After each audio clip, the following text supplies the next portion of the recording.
Thank you, members, staff, members of the gallery. Welcome all. Start the special meeting of Council for Tuesday the 10th of February. There's only one item on the agenda. Apologies from Councillor Harris, who is away, and Councillor Lee has advised us she will be a little late with work commitments. The only report on the agenda for the special council meeting tonight is Stage 2 Memorial Gardens place-based consultation and the recommendations on page 365, which you have before you in your papers. Do we have any brief questions? Otherwise I'll seek a mover of the report. Anyone just prepare to move the report? Councillor Green? Yes. Wish to speak to us? Thank you, Mr. Mayor. Yes, I will. It's my pleasure to actually move this. This has been a piece of work that's been going on for some years. Certainly the previous council, of which I was a member, had lots of debate about Memorial Gardens and capacity to do some upgrades there. This is I think this is a good project, and I really quite supportive of the recommendations that we've got in front of us up there. One of the things I just want to mention was it does allow some minor alterations determined by staff. I think that's really important because there are some things like that came up through the consultation and some other views that might mean some small changes to the design and maybe to some of the equipment or whatever it might be. And I think that allows the staff to go away and do that, perhaps in consultation with elected members. But I think it's important to send a very clear message, particularly to the people who are funding this, partly which is the federal government, that we're really serious about this. We've received money in the budget for this project. I don't believe it's going to move that money to other projects and would look, I think, quite foolish if we did. I think, from my perspective, this still remains our premier park, and there could certainly be debate about whether we should put all of our resources into one park or any park. I think that's a separate debate. This is about a specific project for Memorial Gardens. I'm hoping that it gets support from elected members here tonight. I'm very supportive of it and interested in hearing the debate. Thank you. Do I have a second? Councillor Sand, wish to speak to it? I'm fine, thank you. That is your right to speak on, though. That you understand? That's fine. That's fine. That's right. No, any further debate? Councillor Bowman. Okay, so I'm allowed to raise my issues now? Sure. Yep. Okay. So this is a special council meeting, and I guess it raised some serious concerns for me. I think I've had a look at the proposal, and I've also had a look at the report that was forwarded through from council administration in regards to the feedback they received. So of the feedback they've received, they only received 26 replies from the consultation process. Now there have been reasons why it was so low, so if I can ask maybe the communications director through the chair, is that how I do it? Question? Yep, the reasons why, yeah, there was the response rate was so poor. Sorry, that's a judgment that it's poor. Okay, well, okay, but even in the report itself, they stated that there was a low turnout to the survey. So the question is, talk to us about that. Yes, please. Through the Chair, thanks for the question. I think essentially what we're trying to say in the report is the matter was open for consultation for a long period of time through various channels, from adverts in the Messenger website, letterbox drops, beyond the minimum requirement of council, plus a big banner 4 metres long or thereabouts on the fence for around about 3 months. Staff estimate that around about 10,000 people may have visited the site through that 3-month period and potentially seen the banner, which directs them to the website, directs them to the survey. So the fact that we only got 25 responses we thought was surprising. Essentially, the report summarises that by saying whilst 25 or 26 out of 20,000 people is low, the majority of those were supportive, and we feel that that's a reasonable guide as to community sentiment on what is a long-standing project already budgeted. Continue. So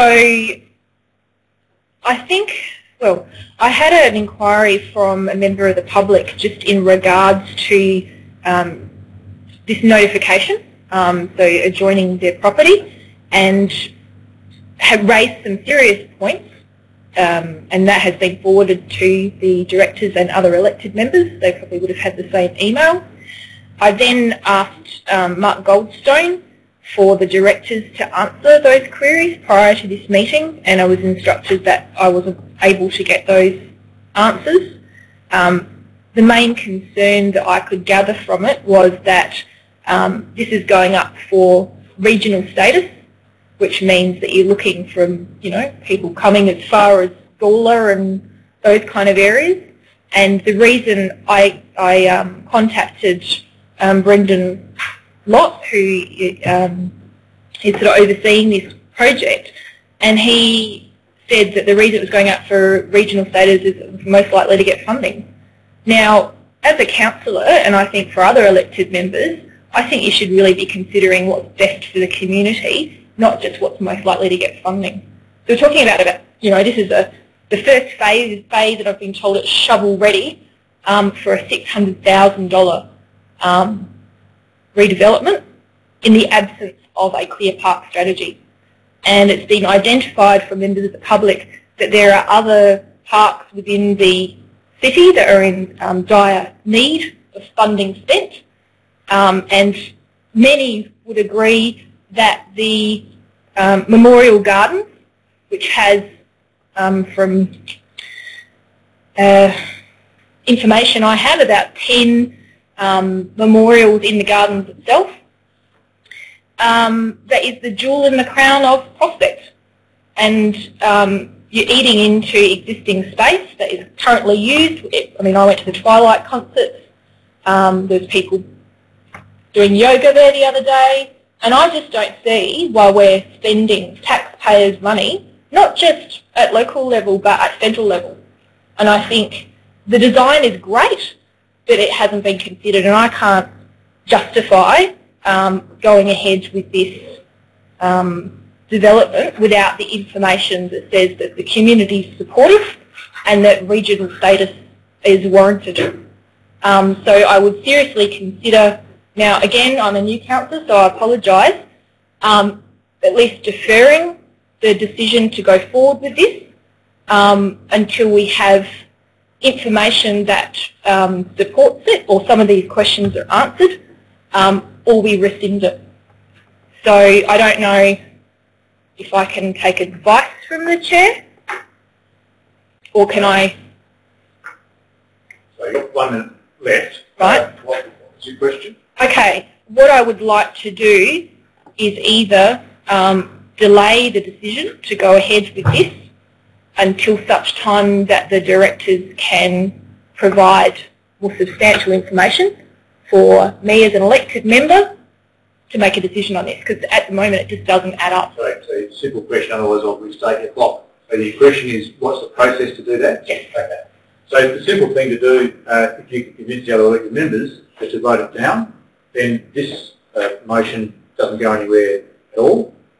Underlying that, though, is a council decision supported by a long-term master plan, which is to get on with doing something at the park, including the playground. So if you wanted to stop that, you'd have to put a rescission motion on the public notice papers at a subsequent council meeting to say stop the process. If you want an alternate process put up, you then have to have another motion to say start this process. So they're your options. To defer this item, you'd need a formal motion from the floor to adjourn the matter to a workshop or a subsequent council meeting, the date of which we have to note in the minutes. So they're your options. Advocate that we'll vote it down, advocate someone moves a formal motion to adjourn it, or proceed knowing that this actually isn't the whole thing, we can only afford the next bit of the design. Yeah. So they're the three, and there are other actions flying from that depending on what happens as a result of tonight. Yeah. So I'd like to move that we vote it down.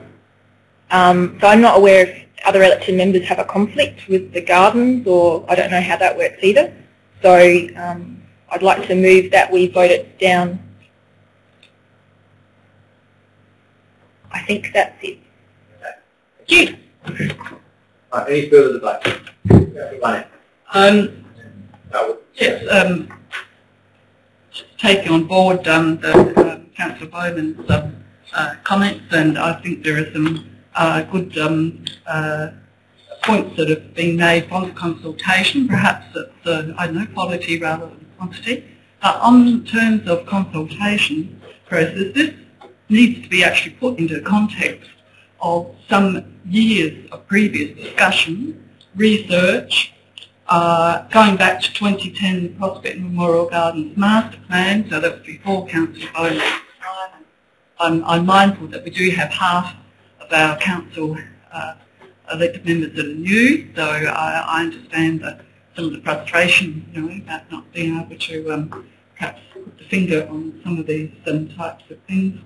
And the other important point about the regional classification is that it's the only area of community land, so land that council owns, that fulfills regional classification. So even if you wanted it Broadview, even if you wanted it down, Charles Cane Reserve, the research, the classifications, and they are standard classifications for these types of recreation areas, we don't have anywhere else in the city that would fulfil a regional classification. And so I think there are some of the points. And I noticed that there's some of the points that I'd like to take on board is that there's a bin inside the junior play area, that there's unobtrusive fencing in the junior play area, that toilets nearby are baby toddler friendly, that there's appropriate spacing of tables for the larger private parties, and I need to address traffic and parking issues. I think there should always be attached to these types of proposals any traffic and parking impact statements. And I will be following this up further in my budget bits, looking at this traffic management throughout the city. And I noticed there was a call there that it seemed to be particularly English-fied proposals for the animals. So I do agree with a comment about perhaps we could be having a look at some Australiana within our the choice of the play objects and whatever. So I support the proposal. And Councillor Lowe. I've got a question and then wanted to say a few things. Is that sure? Question. So the question to the Director. What research did we undertake in the formative stages of the planning around this to look for similar examples locally, nationally or internationally of a similar type of design and setup? Yeah, look, unfortunately I'd have to take that on notice given the formative stages were well before my time. There may be a member around the table that could contribute, but not for me to suggest. Perhaps we'll get something to you on the background. Oh, I wouldn't worry too much. I just want to, my thought process is that in the city of Prospect, I think we want to aspire to do things differently and to do things in a way which is looked upon as a bit of a benchmark and a leader. And we do that, and I think that this fits within that parameter from my perspective. I think that it is a little bit disconcerting that we don't have we've gone ahead with this project without a park strategy. On the other side of the coin, I wonder what we would have decided if we did have a park strategy. This may have been the decision that we came up with, and I think that this can help inform our park strategy and help us understand that we can develop a character and a characteristic of all of our open spaces. And it might actually push people back out to using some of those underutilised areas in other parts of the city. So it might actually have beneficial impacts from that perspective. The last thing I wanted to say was that about 5 years ago, my daughter wrote a letter to Greg bemoaning, she was only 5 at the time, I think, bemoaning the fact that we don't have a decent playground in Prospect at all. So from my perspective, whilst she's almost past the age group, it's long overdue, and I'm supportive in general of the proposal. Any further speakers? Councillor Evans.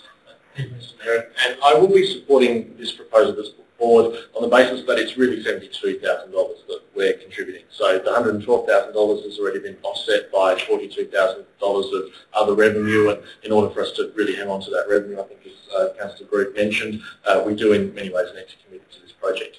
I do, however, hold reservations about the project in its whole, noting particularly a park strategy and a strategy for dealing with our open space and assets that are in our parks across all councils. So we are talking about quite a large quantum of money, of which this is one stage. I think absolutely it's already been committed to in terms of funding we've received, so it makes sense to proceed with it at this stage. However, before we go to subsequent stages, I'll be calling for a report which will identify how the implementation at this stage has gone, what issues have arisen as a result of this stage, which is one small component of the overall master plan, and any other important matters for us to bring to attention. I do think in between time as well it's important that we do get a park strategy, and that park strategy may in many ways inform subsequent stages of Memorial Garden. So while I support stage 2A, before we look at embarking on other stages for the whole master plan, I would be interested in the park strategy and a decent report that identifies and analyses how the deployment at this stage of the overall process has gone. Thank you. I'll just speak briefly from the Chair. I guess to provide some context and some comfort, being new on council, it is always difficult tapping into an agenda that's already on the run. It's in the budget, made commitments to a federal funding stream that we have to equip the funds against. But the reassurance is we started this process in late 2008 and had a very comprehensive community engagement process. Some of the community who are here might remember it. There were a few crazy ideas in the scheme. Some I supported, some I didn't, and that process evoked a lot of feedback. I don't think that was a deliberate strategy, but it definitely evoked a lot of feedback. As a result, the master plan that came out of that was driven by that feedback and became adopted in 2009 unanimously by Council, and included a whole pile of things, not just the upgrade of Prospect Oval surrounds, but also a public tennis court, shifting the memorials, expanding the playground, integrating with other features nearby, pedestrianising Menzies Crescent in front of the football ground to make it more of a plaza, and also a new car park where the garden is in front of the croquet club, so expanding the car parking in Menzies Crescent. What we're able to do is put things in the budget as we can afford them and apply for grants as they pop up. And the grant was for community facilities, not for car parking, so we need to get on with that job at some point. If we want to expand car parking, schemes will be there, we just need to fund it somehow. But there's no doubt that this particular park, in fact the whole precinct of Prospect Oval, including the air raid shelter, right through Memorial Gardens and the croquet and tennis clubs, has a comprehensive strategy over it. So yes, we don't have a park strategy across the whole council, but we definitely do for this one. It's the first time we've had a master plan on that park, I think probably since 1922 when it was designed largely as you see it today. We've built up subsequently a lot of community expectations, and the process of asking for community feedback I think has been really good. Not only neighbours notified, adding the messenger, banners, on the playground itself. Everyone I spoke to, because I'm in that park at least 3 times a week, thought it was fantastic, couldn't wait, wanted to get it happening. And I said, well, can you give us some feedback? They said, no, it all looks okay to me. Well, it's intensely frustrating as an elected member when people who are positive choose not to comment, and you tend to hear from those who aren't positive in a quite a disproportionate manner. Well, that's the business of being in public life, I'm afraid. I'd like it to be different, but it's not different, that's what it is. But certainly, I love the suggestion that came through as Councillor Barnett suggested. Certainly there should be a bit in there. I don't know why the staff missed that, Councillor Barnett, and we missed it too. But the themes around the Enchanted Garden has met with really good feedback. It does go to research. Councillor Larwood, that you'd be interested in knowing the background too. We wanted a playground that did 2 things, that it wasn't just equipment focused, so it didn't have steel tubes and funny colours that people could climb all over, but it made kids think differently. Some of that nature play idea, somewhere where kids would go to invent games and stories and storytelling and participate in activities that weren't equipment reliant. It was a big part of our desire. And the second was that we would have things that were risky, scary, challenging for kids who are a little older. And the spinner that's in the playground is fantastic, but unfortunately the little kids want to get on it because it's right next to the other playground equipment for the little kids. So part of this stage is to separate out the senior and the junior play, so it's really clear to kids and probably more importantly to parents where to focus. The themes about using some Aboriginal history, some storytelling and native flora and fauna I thought were dead obvious, but I don't know why we missed that. I think that's a fantastic idea, and it reminds me of some of the beautiful artwork incorporated into Parker Gardens. Thank you, CEO. So we know how to do it as a council, we just have to provide that theme for a while. And finally, the involvement of service clubs is really important. I just encourage the staff to keep thinking of ways that service clubs are being involved. And the shave sale there, for those who don't know, entirely donated by the Lions Club of Prospect and Grafton. It's $15,000 worth, so that's a fantastic addition. I think it really helps make that playground so much more usable for people, particularly in summer. So I'm in favour of getting on with it, particularly in the next phase. I look forward to seeing which part of the overall will get done in stage 2. Thank you for that. Now I think everyone's spoken. So back to you, Councillor Goode, if you need to sum up. Thank you. Look, I will just very briefly, a lot of what I was going to say has been mentioned by other councillors and by the Mayor. I guess though the point I want to make first of all is that this is part of a broader master plan. This is not just a project that's been dreamt up by a couple of people sitting around the table over a few weeks. It was part of a very long-standing master plan, and I think that's an important context to this. The other issue for me is, in terms of consultation, I think Councillor Bowen makes some reasonable points around the low numbers of consultation. I think every consultation process we do, we always lament the poor numbers of people that respond to it. However, if people aren't happy about it, we hear about it in droves. And I don't think we've heard about it in droves. Notwithstanding that we've had one particular email about concerns, and some of those quite unfounded and inaccurate. But nevertheless, we've not had lots and lots of people coming to us, or certainly I haven't as an elected member, of which it falls in my board, complaining about this as a project. And I think that actually conversely tells a story that there is a lot of support for this. I just want to support the amendments from Councillor Barnett. I think they're all very sensible, and I think that they should be taken up, and the recommendation, as I mentioned earlier, allows us to do that. I think we also just need to acknowledge the work of the staff in this. This has been going on for a long time. Certainly predates the director, and just want to acknowledge the work from current director and previous director, and also Brendan, who's team behind me for the work they've put into this, because I know it has been a hard slog. And going back to the decision we made tonight, just referring back to, again, a point that Councillor Bowman made, my decision will be made not on the basis of anything other than what I think is in the best interest of the city project, and that's how I made my decision, not on anything else. I think it's important that Councillor Bowman knows that. I think there's certainly scope for us to look at park strategies in the future budget. Certainly be on my list, I suspect it's on everyone's list. And we can certainly move forward in terms of how we look at parks beyond the decision of tonight. But I just want to finish by making it very, very clear, and I can't speak for Councillor Barnett, but I might be, in saying there is certainly no conflict of interest for anyone who's involved in the community garden on this project. Thank you very much. That concludes the debate. All those in favour of the motion? All those against? Motion is carried. Thank you, councillors. That concludes the last item, only item on the agenda. Therefore, the meeting is closed.